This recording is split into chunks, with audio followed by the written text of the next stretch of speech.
Hello बच्चों, स्वागत है आपका हमारे यूट्यूब चैनल ओम लर्निंग क्लासेस में। तो आज की वीडियो में हम लोग बात करेंगे बहुत ही इंपॉर्टेंट टॉपिक ऋण पत्र यानी कि डिबेंचर के बारे में। तो इस वीडियो में हम लोग समझेंगे सबसे पहले कि ऋण पत्र होता क्या है, यानी कि ऋण पत्र का अर्थ क्या होता है और इसकी निर्गमन की आवश्यकता क्यों पड़ती है, क्यों ऋण पत्र जारी किया जाता है और इससे संबंधित जो भी बहुत ही महत्वपूर्ण तथ्य हैं उन सभी को भी, जो कि आपको सारी वीडियो में नहीं बताया था, वो सब भी आज हम लोग डिस्कस करेंगे। तो सबसे पहले हम लोग ये समझ लेते हैं कि ऋण पत्र होता क्या है। तो देखिए, ऋण पत्र जो है वो कंपनी द्वारा लिए गए ऋण की स्वीकृति होता है। ठीक है, जो कंपनी की सार्व मुद्रा के अंतर्गत ऋणदाता को दिया जाता है, जिसमें ऋण संबंधी समस्त शर्तें, यानी कि ऋण की राशि, ब्याज की दर, ऋण और जो उसका ब्याज होता है उसके भुगतान का समय क्या होगा, ऋण की अवधि कितनी होगी, शोधन का ढंग यानी कि भुगतान किस प्रकार किया जाएगा, ये सभी चीज़ें क्या होती हैं इसमें बताई गई होती हैं, उल्लेखित रहती हैं। और ऋण पत्र का जो धारक होता है उसको ऋणदाता यानी कि ऋण पत्रधारी यानी कि डिबेंचर होल्डर भी कहते हैं।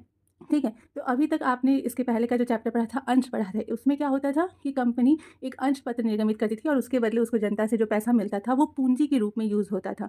ठीक है, तो यहाँ पर डिफरेंस क्या है, ऋण पत्र में क्या है कि ऋण पत्र में भी सेम वही कंडीशन है कि कंपनी ऋण पत्र जारी करेगी और जनता क्या करेगी, उस कंपनी को पैसा देगी। बट जनता जो है यहाँ पर जो कंपनी को पैसा दे रही है वो पूंजी के तौर पर ना देकर के किसके तौर पर दे रही है, ऋण के तौर पर। ठीक है, यानी कि एक तरीके का उधार पैसा जो है जब जनता द्वारा कंपनी लेती है तो उसे क्या कहते हैं, ऋण कहते हैं। और उसको उसके जो ऋण उस ले रही है कंपनी, उसके बदले में क्या करेगी, वो जनता को एक प्रमाण पत्र देगी। यानी कि जनता के पास भी तो कुछ होना चाहिए ना, प्रमाण पत्र, कि हमने इस कंपनी को पैसा दिया। तो कंपनी द्वारा जो जनता को ऋण के बदले में प्रमाण पत्र दिया जाता है उसे ही हम लोग कहते हैं ऋण पत्र, जिसमें ये सारी चीज़ें जो रहती हैं मेंशन रहती हैं। और जो ऋण पत्र जो लेता है, जिसके पास ऋण पत्र रहता है, उसको हम लोग ऋणदाता या फिर ऋण पत्रधारी या फिर डिबेंचर होल्डर कहते हैं। ठीक, अब इसके बाद ऋण पत्र के अंतर्गत कौन कौन सी चीज़ें आ सकती हैं तो वो देख लेते हैं। तो जैसा कि ये चीज़ हम लोग इस परिभाषा से ज़्यादा अच्छे समझ सकते हैं कि कंपनी अधिनियम 2013 की धारा 230 के अनुसार ऋण पत्र में ऋण को प्रकट करने वाली ऋण पत्र, स्टॉक, बॉन्ड और कंपनी की अन्य प्रतिभूतियाँ सम्मिलित हैं, चाहे वे कंपनी की संपत्तियों पर प्रभार हों या नहीं।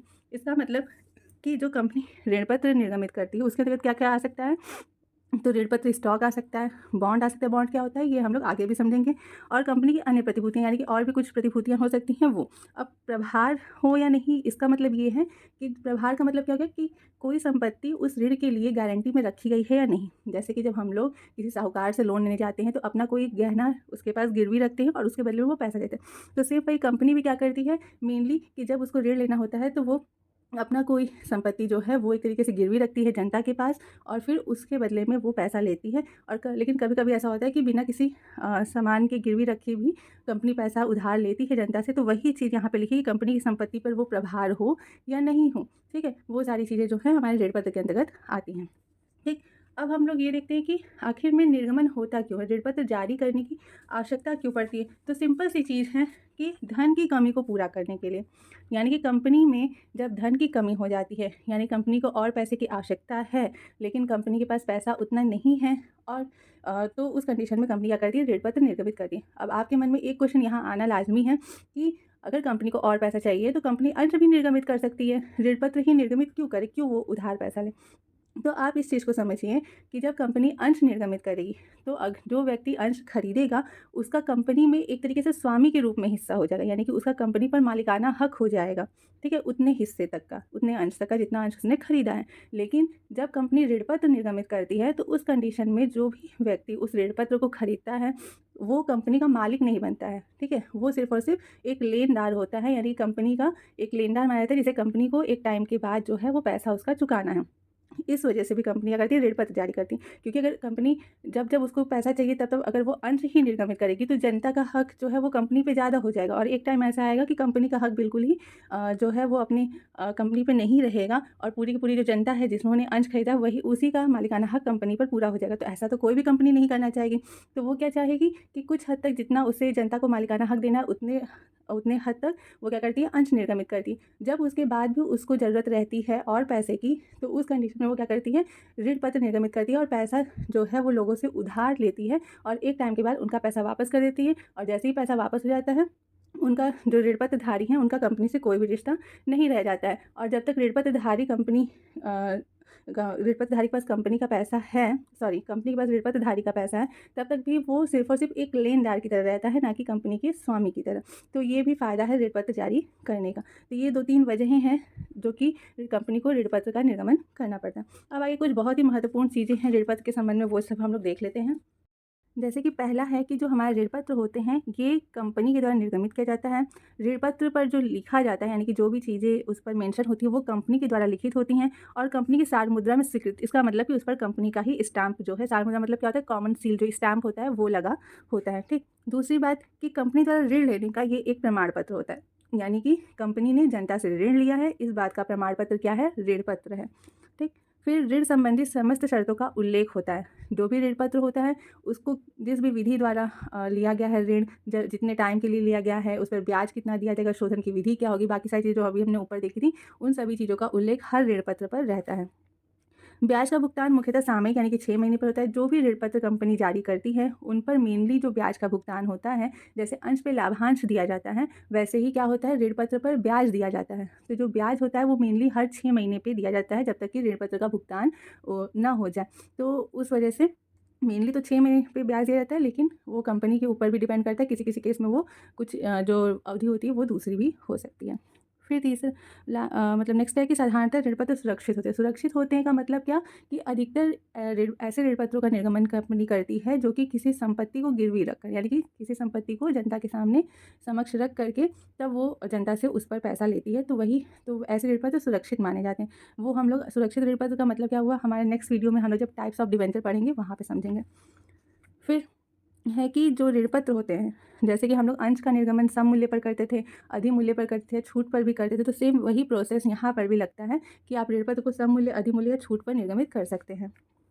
यहाँ पर है कि ऋण पत्रों की जब्ती नहीं होती। जब्ती यानी कि हरण नहीं होता है। इसका मतलब क्या हुआ, जैसे कि जब हम लोग अंश पढ़ रहे थे तो आपने वहाँ पे देखा होगा कि जब अंशधारी अपने अंश का समय पे भुगतान नहीं कर पा रहा था, तो कंपनी अगर चाहती है तो वो कंपनी अपने अंश को वापस ले लेती है, यानी कि कंपनी उस अंशधारी से अपना अंश ले लेती है। तो वो चीज़ सिर्फ़ और सिर्फ अंश के कंडीशन में होती है। ऋण पत्र के केस में ऐसा कुछ भी नहीं है। कंपनी अपने ऋण पत्र का हरण यानी कि उसका जब्तीकरण नहीं कर सकती।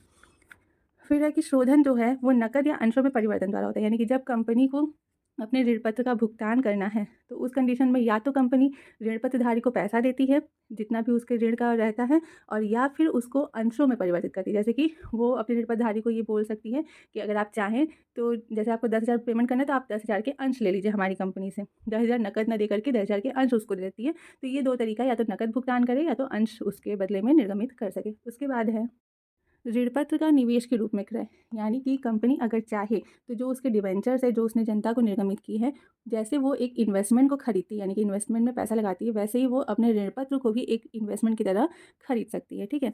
उसके बाद हर हाल में ब्याज का भुगतान जरूरी होता है। जैसे कि कभी कभी क्या होता है, कंपनी के पास अगर लाभ नहीं है तो कुछ कंडीशंस में कंपनी क्या करती है, लाभांश का भुगतान अंशों पर नहीं करेगी। ठीक है। लेकिन और जो ऋणपत्र होते हैं इनमें क्या होता है, कंपनी को लाभ हो या ना हो, पर्याप्त मात्रा में हो या ना हो, कोई भी कंडीशन हो, उन्हें क्या करना है कंपनी को, कि उसको जो भी उसने ऋण लिया है उसका ब्याज का भुगतान उसे करना ही है हर हाल में। ठीक। उसके बाद ऋणपत्र धारक को मत देने और कंपनी के प्रबंध में भाग लेने का अधिकार नहीं होता है, क्योंकि वो कंपनी का स्वामी तो है नहीं, वो सिर्फ और सिर्फ एक तरीके से एक बाह्य पुरुष है, बाह्य व्यक्ति है जिससे कि कंपनी ने ऋण लिया है। जैसे कि अगर आप मान लीजिए कि आपने किसी से कुछ पैसा उधार लिया है, ठीक है, आपको ज़रूरत थी पैसे की, आपने किसी दूसरे व्यक्ति से कुछ पैसा उधार लिया, तो आपने पैसा उधार लिया तो उस व्यक्ति का क्या काम है कि आप जब उसको पेमेंट करेंगे तो वो बस उससे पेमेंट ले लेगा आपसे, और उसके अलावा आपके घर में क्या हो रहा है, उस पैसे का आप क्या कर रहे हैं, या फिर कोई भी चीज़ है उससे जो बाहरी व्यक्ति है उसका कोई भी संबंध नहीं होगा। ठीक है। आपने सिर्फ बस पैसा उधार लिया और टाइम आने पे आप उसको पेमेंट कर देंगे। बीच में आपके किसी भी काम में उसका कोई भी हक नहीं बनता है। तो सेम वैसे ही जब कंपनी किसी ऋण पत्रधारी से यानी कि जनता से पैसा उधार लेती है, उसके बदले में उनको ऋण पत्र जारी करती है, तो जो ऋण पत्रधारी होता है उसे कंपनी के किसी भी केस में मत देने यानी कि वोट देने का अधिकार नहीं होता, और ना ही कंपनी के प्रबंध में भाग लेने का अधिकार होता है। ठीक है। उसके बाद है कि ये कंपनी के लेनदार माने जाते हैं, वही कि इन्हें कंपनी को क्या करना होता है, पैसा वापस करना होता है। फिर कि कंपनी के समापन की स्थिति में ऋणपत्रधारियों का जो भुगतान होता है वो अंशधारियों के पूंजी भुगतान से पहले होता है। इसका मतलब क्या हुआ कि जब कंपनी बंद होती है, ठीक है, जैसे कंपनी को समाप्त किया जा रहा है, तो उस कंडीशन में जो कंपनी के अंशधारी हैं वो अपना पूंजी लेंगे वापस। ठीक है। और जो ऋणपत्रधारी है वो उन्होंने जो अपना पैसा दिया है उधार, वो उन्हें वापस चाहिए, दोनों को अपना अपना पैसा चाहिए। तो इस कंडीशन में दो अंशधारी और ऋण पत्रधारी दोनों को ही कंपनी को पैसा उनका वापस देना है। तो कंपनी क्या करेगी, यहाँ पर ऋण पत्रधारी का फ़ायदा ये रहता है कि कंपनी सबसे पहले भुगतान ऋण पत्रधारी करेगी, बाद में वो अंशधारी का भुगतान करती है। लास्ट है कि कंपनी के जीवन काल में शोधन, यानी कि अंश का भुगतान अधिकतर कब होता है, अंश पूंजी का भुगतान जब कंपनी जो है कि समाप्त होती है, उस टाइम में कंपनी के अंशधारकों को उनकी पूंजी वापस की जाती है। लेकिन ऋण पत्र में ऐसा नहीं होता है, क्योंकि ऋण पत्र कुछ अवधि के लिए लिए जाते हैं, यानी कि जो ऋण है वो कुछ अवधि के लिए लिया जाता है। तो वो अवधि खत्म होने पर कंपनी को क्या करना होता है, उस ऋण पत्र का भुगतान करना पड़ता है। तो मेनली जो मुख्य ऋण पत्र होते हैं उनका भुगतान कंपनी के जीवन काल में ही हो जाता है। तो ये सारी कुछ बहुत ही महत्वपूर्ण चीज़ें थी ऋण पत्र के संबंध में। आई होप कि आप लोग के लिए ये वीडियो जो है वो काफ़ी इन्फॉर्मेटिव रही होगी, काफ़ी ज़्यादा अच्छी रही होगी। तो अब हम लोग मिलते हैं नेक्स्ट वीडियो में, जहाँ हम लोग देखेंगे कि ऋण पत्र के प्रकार कौन कौन से होते हैं और उनके बारे में समझेंगे।